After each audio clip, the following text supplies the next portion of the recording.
Welcome back friends. तो आज हम बात करेंगे जॉब्स इन जे.एंड.के। बहुत सारे एस्पिरेंट मैसेज कर रहे हैं कि नई पोस्ट कब निकलेंगी और जो एग्जिस्टिंग पोस्ट हैं JK police sub inspector, wildlife guard, forester etcetera, इनके एग्जाम कब होंगे।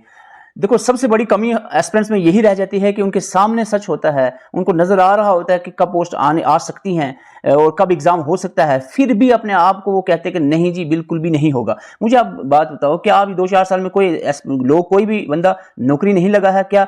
फीमेल सुपरवाइजर का एग्जाम नहीं हुआ, सब इंस्पेक्टर जो ट्रेनिंग में हैं वो ट्रेनिंग नहीं कर रहे, उनकी नौकरी नहीं लगी है, पटवारी के एग्जाम नहीं हुए हैं, पंचायत सेक्रेटरी के लगभग 1000-1400 पोस्ट के एग्जाम नहीं हुए हैं क्या? MTS 8000 नहीं लगे हैं। बहुत सारी नौकरियां पोस्ट आई हैं, एग्जाम भी हो गए हैं।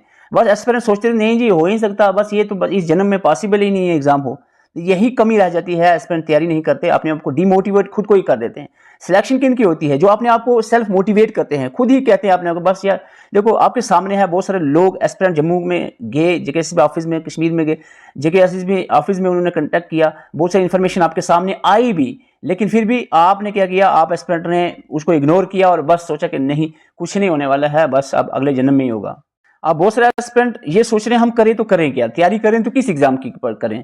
तो देखो, सबसे पहली बात, जिन एस्पिरेंट ने जेके पुलिस सब इंस्पेक्टर का फॉर्म भरा हुआ है उनको इधर उधर देखने की बिल्कुल जरूरत नहीं। सीधा सीधा आपका रास्ता है, सिलेबस आपके सामने है, एग्जाम बहुत जल्दी हो सकता है, 1 महीने में। देखो आजकल में डेट आ जाए तो आप क्या करोगे, आप क्या करोगे बताओ मुझे। 30 दिन रह जाएंगे आपके पास, तो तैयारी फुल रखें। 29 जो लास्ट एग्जाम डेट जब निकलेगी ना, वो 30 दिन ही आपको देंगे। उन 30 दिन में सिर्फ आपको रिवाइज ही करना होता है। जो अच्छे से तैयारी करनी है वो पहले ही करनी होती है। जिन्होंने सब इंस्पेक्टर का फॉर्म भरा है, जो चाह रहे हैं कि सब इंस्पेक्टर बन जाए, उनको तो ये चीज सोचनी ही नहीं है कि भाई नई पोस्ट कब आएंगी, एग्जाम कब होगा। डेफिनेटली बहुत जल्द एग्जाम सब इंस्पेक्टर का होने वाला है। तो इसमें जो भी एस्पिरेंट है उनको तो इधर उधर सोचने की जरूरत नहीं। अब बात आती है जो 2020-21 की जो पोस्ट निकली थी, 2 साल की इकट्ठी एग्जाम होना है वाइल्ड लाइफ गार्ड का, तो इसमें इसका भी सिलेबस आ गया, तो डेफिनेटली इसका भी एग्जाम बहुत जल्द होगा। 140 नंबर ऑफ पोस्ट हैं, काफी पोस्ट है, कम फॉर्म लगे हैं। जो भी एस्पिरेंट ने फॉर्म लगाए हैं तो उन्होंने बस अब सोचना नहीं है, सिलेबस आ चुका है, एकदम से तैयारी करनी है, बस इधर उधर उन्होंने नहीं देखना है, ठीक है। अब दोनों में अगर फॉर्म लगाए हैं, जेके पुलिस सब इंस्पेक्टर में भी, वाइल्ड लाइफ गार्ड में भी, तो अब आप देखो क्या आप ज्यादा कंपटीशन में फेस कर पाओगे, कंपटीशन एसआई का,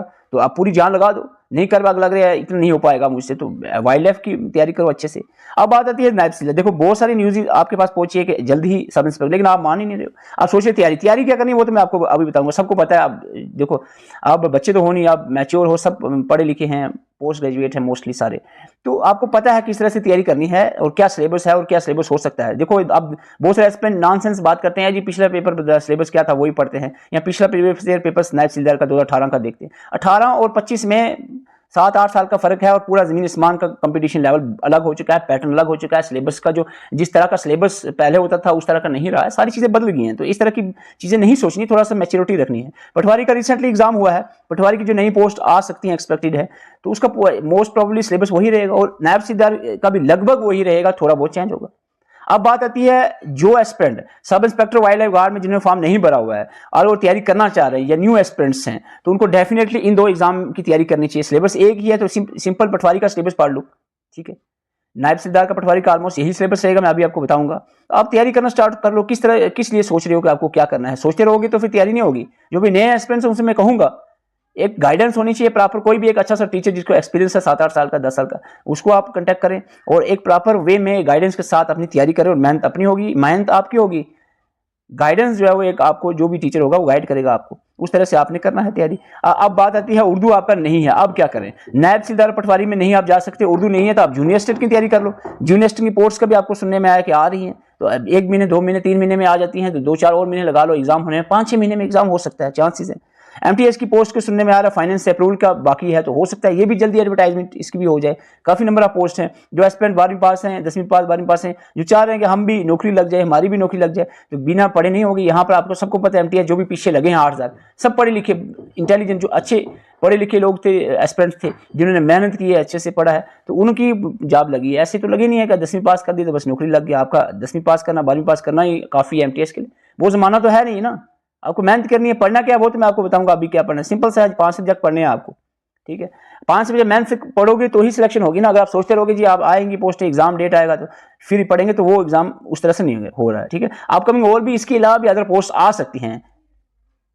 पढ़ना आपको ये है, देखो ये इतना सा पढ़ना है आपको, 5 सब्जेक्ट, इधर उधर टेंशन लेने की जरूरत नहीं। अगर कोई भी पोस्ट अभी एडवर्टाइजमेंट नहीं हुई, सब इंस्पेक्टर वाइल्ड लाइफ गार्ड है आपके सामने, फॉरेस्टर का केस हो सकता है उसका थोड़ा आगे चला जाए, फिर भी उसका जो भी केस हल होता है तो पोस्ट उसके भी एग्जाम हो जाएंगे, ठीक है। लेकिन ये जो सब इंस्पेक्टर है और वाइल्ड लाइफ गार्ड, ये तो क्लियर आपके सामने है, इनका एग्जाम डेफिनेटली जल्दी ही होने वाला है, इसका तैयारी तो आपने करनी है। इसके अलावा एंटी पटवारी या जूनियर असिस्टेंट के अपकमिंग एग्जाम के लिए अगर आप तैयारी करना चाह रहे हो, जनरल अवेयरनेस आपने पढ़ना है, जीके और जेएंडके अच्छे से पढ़ना है। देखो ये चीजें पहले ही अच्छे से तैयार होंगी ना, तो जब पोस्टें निकलती हैं और ये एग्जाम डेट आती है तो उस दौरान में आप एडिशन करते हो, कोई कमी कसर रह जाता है उसको दूर करते हो। जॉब चाहिए तो एटलीस्ट 6 महीने लगाने पड़ेंगे, ये नहीं है कि आप 6-8 महीने लगाने पड़ेंगे, 1-2 महीने में से काम नहीं बनना। कंपटीशन बहुत ज्यादा है। इंग्लिश अच्छे से कर लो, कोई भी जो ग्रामेटिकल पोर्शन है इसका अच्छे से कवर कर लो, रीजनिंग जो है उसके हर एक टॉपिक को अच्छे से पढ़ो। मैथमेटिक्स अगर आपका वीक है तो अभी टाइम है इसको स्ट्रांग करने का। बहुत बार बता चुका हूं मैं, इस तरह का स्टडी प्लान टाइम टेबल बनाकर तैयारी करो। जैसे मैं फॉर एग्जांपल के तौर पे कह रहा हूं, 28 से अगर आप स्टार्ट करते हो प्रिपरेशन, 28 अप्रैल से आप जनरल अवेयरनेस में ज्योग्राफी स्टार्ट कर सकते हो, फिजिकल डिवीजन ऑफ इंडिया पढ़ा, इंग्लिश में आर्टिकल से आपने स्टार्ट किया, कंप्यूटर बेसिक से स्टार्ट किया, रात को एमसीक्यूज पढ़े। इसी तरह 3 टॉपिक है, 2 टॉपिक है, 1 सब्जेक्ट भी आप देख सकते हो। 3 सब्जेक्ट का मैं बता रहा हूं, आप 2 सब्जेक्ट लेकर भी चल सकते हो, या 1 सब्जेक्ट को ही लेकर चल सकते हो कि आज दिन में सिर्फ हमने फिजिकल डिवीजन ऑफ इंडिया पढ़ना है, ठीक है। अब इसमें आपने मटेरियल सर्च भी करना है, 1-2 आपने प्रॉपर गाइडेंस रखनी है साथ में, तो उस तरीके से आपने चलना है। फिजिकल जैसे इस तरह नेक्स्ट डे में फिजिकल डिवीजन, फिर political division, rivers of India, lakes of India, crops in India, climate of India, transportation of India, hydro electric project, इस तरह के क्वेश्चन टॉपिक से ज्योग्राफी से क्वेश्चन पूछे जाते हैं। मॉडर्न हिस्ट्री आ गया, एंशिएंट और मेडिवल का भी थोड़ा देख लो। तो ये मैंने एक छोटा सा टाइम टेबल बनाया है, इस तरह से टाइम टेबल बनाकर आपने तैयारी करनी है। आप हमारे साथ भी जुड़ सकते हो, हमने भी जो कोर्स रखा है इसमें आपको video lectures, notes, MCQs, time table, proper strategy for preparation, timely motivation, और खास करके जो जेके एसएसबी का लेटेस्ट पैटर्न है उसके हिसाब से हम चीज़ों को ऐड कर रहे हैं, चीज़ों को अपडेट कर रहे हैं। वही पुराना कंटेंट नहीं प्रोवाइड किया जा रहा है, सारी चीज़ें अपडेटेड है, नई चीज़ें आपको प्रोवाइड की जा रही हैं। जेके एसएसबी के न्यू पैटर्न और जेके एसएसबी के जो लेटेस्ट एग्जाम में क्वेश्चन पूछे जा रहे हैं उसी के हिसाब से ही तैयारी आपको करवाई जा रही है। तो आप हमारे साथ मिलकर भी तैयारी कर सकते हो। इसके लिए आपको ये नंबर दिया, व्हाट्सएप नंबर, इस पर आप मैसेज कर सकते हो। तो सबसे बड़ा जो हमारा मोटिव है वो है क्वालिटी। क्वालिटी हमारी फुल गारंटी है, क्वालिटी की किसी तरह की कमी हम नहीं रख रहे हैं। पूरी टीम हमारी मेहनत कर रहे हैं दिन रात, ताकि आपके लिए अच्छा कंटेंट तैयार किया जाए, एग्जाम ओरिएंटेड चीजें आप तक पहुंचाई जाए, इररेलेवेंट चीजें नहीं पहुंचाई जाए। देखो ऐसे इधर उधर गूगल से, चैट जीपीटी, इधर से चीजें उठा कर कॉपी पेस्ट करके आप तक पहुंचाना, वो हमारा मकसद नहीं है। चीजों को हम बहुत ज्यादा एनालाइज करते हैं और डेप्थ में जाकर चीजें आप तक पहुंचाते हैं, वो भी पॉइंट वाइज प्रिसाइज मैनर में, ताकि इजीली आप चीज़ों को समझ सके। यही हमारा मकसद रहता है। अब अपने लेवल पे भी तैयारी करें। जो नए एस्पिरेंट्स उनको मैं कहूंगा, जो भी एग्जाम की आप तैयारी करो, सब इंस्पेक्टर वाइल्ड लाइफ ये तो ऑलरेडी सिलेबस मेंशन है, इसकी तैयारी करो। आप जो आगे नायब सीधा पटवारी है, जूनियर असिस्टेंट, एमटीएस जो भी है, आपको मैंने सब्जेक्ट बता दिए, 5 सब्जेक्ट पढ़ने हैं, इनके क्या क्या टॉपिक हैं वो आपको डिटेल से ग्रुप में बता देंगे। अगर आप हमारे साथ मिलकर तैयारी करते हो, अपने लेवल पर भी आप तैयारी करते हो, थोड़ा सा एनालाइज करें पिछले प्रीवियस ईयर, जो पिछले ज़्यादा पीछे नहीं जाना आपने, 1-2 साल के ही रखना है, क्योंकि ज्यादा पीछे जाओगे पैटर्न अलग हो रहा है, कंपटीशन बढ़ता जा रहा है, जेकेएसएसबी अपने लेवल को भी बढ़ाती जा रही है। तो ज्यादा पीछे प्रीवियस ईयर पेपर, यानी आप 2016-2018 के पेपर नहीं पढ़ने हैं, उस लेवल को नहीं देखना है। जस्ट 2024 का ही आप देखो, 24 में जो एग्जाम हुए या 25 में हुए, उसको ही आपने एनालाइज करना है कि किस तरह के पैटर्न रहा है, क्वेश्चन का किस तरह के पूछे जा रहे हैं, सिलेबस क्या था और उसमें से क्वेश्चन किस तरह, जैसे ज्योग्राफी का ये सिलेबस में था और इन टॉपिक से किस तरह के क्वेश्चन पूछे गए, किस लेवल के, ये आपने एनालाइज करना है। हमने ऑलरेडी कर दिया। एनालाइज करने के बाद जो एग्जाम ओरिएंटेड कंटेंट तैयार किया है वो आप तक पहुंचा रहे हैं। नंबर आपके सामने है, कांटेक्ट करके ज्वाइन कर सकते हैं। अदरवाइज अपने लेवल पे भी तैयारी करें, एक प्रॉपर गाइडेंस आप साथ में रखें। किसी भी जो भी आपको लगे कि सही गाइड कर रहा है टीचर, तो उसको साथ में रखें गाइडेंस के तौर पे। और अपनी सबसे बड़ी मेहनत होती है अपनी, और दूसरी है सेल्फ मोटिवेशन। मैं आपको पहले ही कह रहा था, सेल्फ मोटिवेशन बहुत जरूरी है कि एग्जाम होगा, डेफिनेटली होगा। बहुत सारे एग्जाम हुए हैं, हर वक्त यही होता है, जब पंचायत सेक्रेटरी नहीं जी नहीं हो रहा ऐसे कर, हो गया ना, रिजल्ट भी हो गया, सारा कुछ हो गया। तो ये चीज़ें हो जाती हैं, ज्वाइनिंग भी होगी, सैलरी भी स्टूडेंट्स को, एस्पिरेंट्स को पड़ रही है, तो ये चीज़ें सब हो जाती हैं। ये हम सोचते हैं, आप स्टूडेंट्स सोचते हो कि नहीं जी ये हो ही सकता, आप जी जन्म में हो ही सकता, तो ऐसा नहीं सोचना है। आपने तैयारी करनी है। अगर आप चाहते हो कि जॉब आपको मिल जाए इसी साल में, तो मेहनत अच्छे से करें। ये चीज़ें ना सोचें कि कौन सी आएगी, क्या करेंगे। अगर आपको लग रहा है कि आपके काम की नहीं है, सब इंस्पेक्टर आपने फॉर्म नहीं भरा है, वाइल्ड लाइफ गार्ड का नहीं भरा है, नायब सीधा एंटी पटवारी, नायब सीलदार की पटवारी की पोस्ट आ सकती हैं, उसकी तैयारी करो। सिलेबस वही जनरल जो पटवारी का है अवेलेबल है।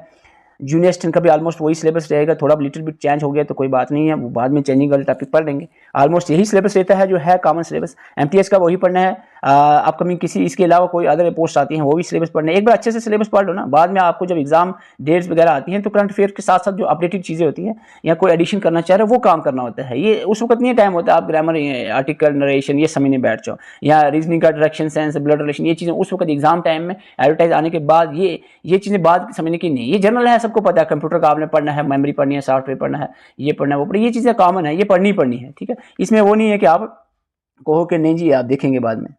तो इसमें मैं एक और सब्जेक्ट ऐड कर दूं, आपको बता दूं कंप्यूटर। कंप्यूटर हर एग्जाम, मैंने बोला नहीं क्योंकि ये कॉमन है, ये सबको पता है, कंप्यूटर हर एक एग्जाम में रहेगा। तो कंप्यूटर जनरल है, उसका सिलेबस भी बदलता नहीं है, उसका सिंपल है जो है सो वही है। एक बार अच्छे से पढ़ लोगे तो डेफिनेटली आपको हर एक एग्जाम में मिलेगा। बस यही मकसद था कि आपको याद दिलाया जाए कि एग्जाम आपने देना है, एग्जाम आ रहे हैं, आपने जॉब लेनी है, तो जॉब लेनी है तो उसके लिए अच्छे से तैयारी करनी पड़ेगी, और लास्ट के दिनों में ही तैयारी नहीं होती है। ये चीज़ें आपको याद दिलाई जाए, क्योंकि बहुत सारे एस्पिरेंट हम देख रहे हैं कि पढ़ नहीं रहे हैं, बिल्कुल ही पढ़ना ऑलमोस्ट छोड़ दिया। लेकिन जो एस्पिरेंट कुछ हैं जिनको पता है कि हमें बस नौकरी लेनी ही लेनी है, इस बार हमें जॉब लेनी ही लेनी है, वो बैठे हुए हैं लाइब्रेरीज में अपना पूरा टाइम दे रहे हैं। तो आप भी अगर कंपटीशन में उनके साथ आना चाह रहे हो तो आप भी तैयारी करें। अगर हमारे साथ मिलकर तैयारी करना चाह रहे हैं, नंबर आपके सामने है, स्क्रीनशॉट लेकर कॉन्टैक्ट कर सकते हैं। Thank you for watching. Video पे पहली बार आए चैनल को सब्सक्राइब कर सकते हैं, वीडियो अच्छी लगी वीडियो को लाइक कर सकते हैं। Thank you for watching.